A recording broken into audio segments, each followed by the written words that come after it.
Hi అండి, ఎలా ఉన్నారు? బాగున్నారా? నేనైతే చాలా బాగున్నాను. ఎందరు అడుగుతున్న క్వశ్చన్ ఏంటంటే, మనము నర్సింగ్ అవ్వాలంటే ఏం చేయాలి? బీఎస్సీ నర్సింగ్ చదవాలంటే ఏం చదివి ఉండాలి అని క్వశ్చన్ అండి. దాన్ని బట్టి నేను చెప్పే రీజన్ ఏంటంటే, మనం 10th అయిపోయిన తర్వాత బైపీసీ తీసుకోవడం అనేది చాలా మంచిది. బైపీసీ అయిపోయిన తర్వాత బీఎస్సీ నర్సింగ్కి అప్పుడైతే ఒక 2 years బ్యాక్ అయితే నీట్ అనేది లేదు. ఒక 2 సంవత్సరాల నుండి నీట్ అనేది వచ్చేసింది. నీట్ రాసుకోవాలి బీఎస్సీ నర్సింగే చదవాలనుకుంటే.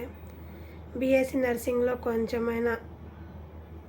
నీట్లో కొంచెమైనా మార్కులు మంచిగా వస్తే మన బీఎస్సీ నర్సింగ్ అనేది సీట్ అనేది వచ్చే అవకాశం ఉన్నాయి.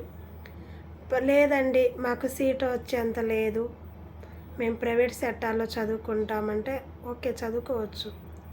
బీఎస్సీ నర్సింగ్ చదువుకోవడం వల్ల మంచి బెనిఫిట్స్ అయితే ఉన్నాయి.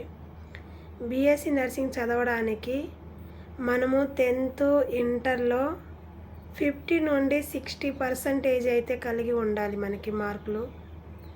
అలా కలిగి ఉండడం వల్ల బీఎస్సీ నర్సింగ్ జాయిన్ అయిన తర్వాత 4 సంవత్సరాలు ఖచ్చితంగా చదవాలి. అది కూడా హాస్టల్లో ఉండే చదవాలి. హాస్టల్లో ఉండడం వల్ల చాలా బెనిఫిట్స్ అయితే ఉన్నాయి.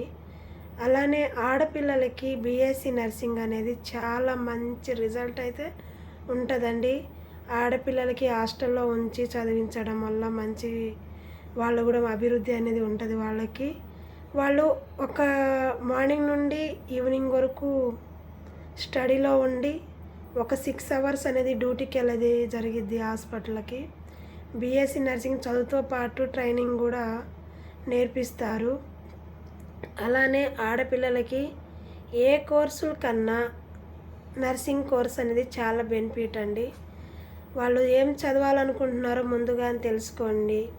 అలానే బీఎస్సీ నర్సింగ్ వల్ల చాలా ఉపయోగాలు అయితే ఉన్నాయి. ఫారెన్ కూడా వెళ్ళొచ్చు మన బీఎస్సీ నర్సింగ్ చేతిలో ఉంటే. మంచి ఎడ్యుకేషన్ దొరికిద్ది. ప్రైవేట్లో అయినా గవర్నమెంట్లో అయినా అన్ని స్కూల్లో మంచిగా క్లాసులు అయితే జరుగుతాయి. ఇప్పుడైతే నోటిఫికేషన్లు స్టార్ట్ అయినాయి సీట్లకి. మీరు ఎవరైనా ప్రైవేట్లో చదువుకోవాలనుకుంటే వాళ్ళు నోటిఫికేషన్ పెట్టుకోండి, అప్లికేషన్ పెట్టుకోవచ్చు. అలాగే లేదు మేము నీటే రాస్తామంటే నీట్ రాయండి, మంచి సీట్లు వస్తాయి. మంచి హాస్పిటల్లో సీట్ వస్తుంది. జీజీహెచ్ అయినా గుంటూరు అయినా నెల్లూరు, అది మీ ఇష్టం. ఏ ప్లేస్ అంటే ఆ ప్లేస్ మనం ఎంచుకోవచ్చు. తర్వాత ఆ ప్లేస్ని బట్టి మనకి ఇస్తారు వాళ్ళు.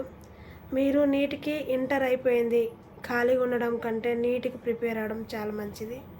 మీరు BSc nursing, MSc nursing, GNM ఏ చదవాలన్నా ఫస్ట్ మంచిగా 50 నుండి 60% అయితే రావచ్చు ఉండాలి.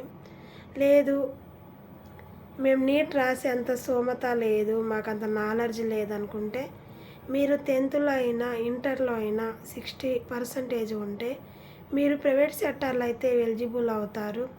గవర్నమెంట్లోనే చదవాలనుకునే వాళ్ళకైతే ఖచ్చితంగా నీట్ రాయాలి, దానిలో క్వాలిఫై అవ్వాలి. ఖచ్చితంగా మీరు క్వాలిఫై అయిన తర్వాత మీకు ప్లేస్మెంట్ అడుగుతారు. ఆ ప్లేస్మెంట్లో మీకు ఏది నచ్చితే ఆ ప్లేస్మెంట్ని మీరు ఎంచుకోండి, మంచిగా అయితే ఉంటుంది. ఆడపిల్లలకి నేను చెప్పే చిన్న సజెషన్ ఏంటంటే, ఆడపిల్లలకి బీఎస్సీ నర్సింగ్ చాలా బెనిఫిట్. బీఎస్సీ నర్సింగ్ చదువుకోవడం వల్ల మంచిగా అయితే అన్ని హాస్పిటల్ అయితే మంచిగా మనం ఎక్కడికి వెళ్ళినా కానీ స్టార్టింగే 15 నుండి 20 ఏళ్ళ వరకు శాలరీ అయితే వస్తుంది. బీఎస్సీ నర్సింగ్ చదివిన వాళ్ళు మేము హాస్పిటల్ సైడ్ వెళ్ళలేమనుకుంటే ట్యూటర్గా కూడా వెళ్ళొచ్చు. మనం జీఎన్ఎం వాళ్ళకి, ఏఎన్ఎం వాళ్ళకి క్లాసులు చెప్పడానికి అయితే మనం వెళ్ళడానికి ఎలిజిబుల్ ఉంది. కాబట్టి ఎక్కువ శాతం బీఎస్సీ నర్సింగ్ చదవడానికి ఎంచుకోండి. బీఎస్సీ నర్సింగ్ చాలా అంటే హై పొజిషన్లో ఉంది కాబట్టి నీట్ రాసి సీట్ తీర్చుకోండి, నా చిన్న రిక్వెస్ట్. ఇంకా చెప్పాలి, ఆడపిల్లలకి మీ కెరియర్ ఇంకా సెటిల్ అయిపోయినట్టే. బీఎస్సీ నర్సింగ్ అనేది ఒక్కటి కంప్లీట్ అయిపోతే మీ కెరియర్ అంతా అయిపోయినట్టే అండి. అంటే కెరియర్ అంటే మీ స్టడీ అంతా అయిపోయినట్టే. ఒక్క బీఎస్సీ నర్సింగ్ అయిపోగానే మీకు జాబ్ అనేది వచ్చేసిద్ది. ప్రైవేట్ సెక్టార్లో అయినా గవర్నమెంట్లో అయినా ఎక్కడైనా. లేదు మేము అవుట్ సైడ్ వెళ్ళాలనుకుంటే మీరు ఫారెన్ వెళ్ళడానికి కూడా చాలా ప్రాసెస్ అయితే ఉన్నాయి. గవర్నమెంటే పంపించే అవకాశాలు చాలా ఉన్నాయి. మీరు బీఎస్సీ నర్సింగ్ చదవడానికి ఎలాంటి ఆలోచించకుండా చక్కగా జాయిన్ అయ్యి బీఎస్సీ నర్సింగ్ చదివేయండి. Thank you.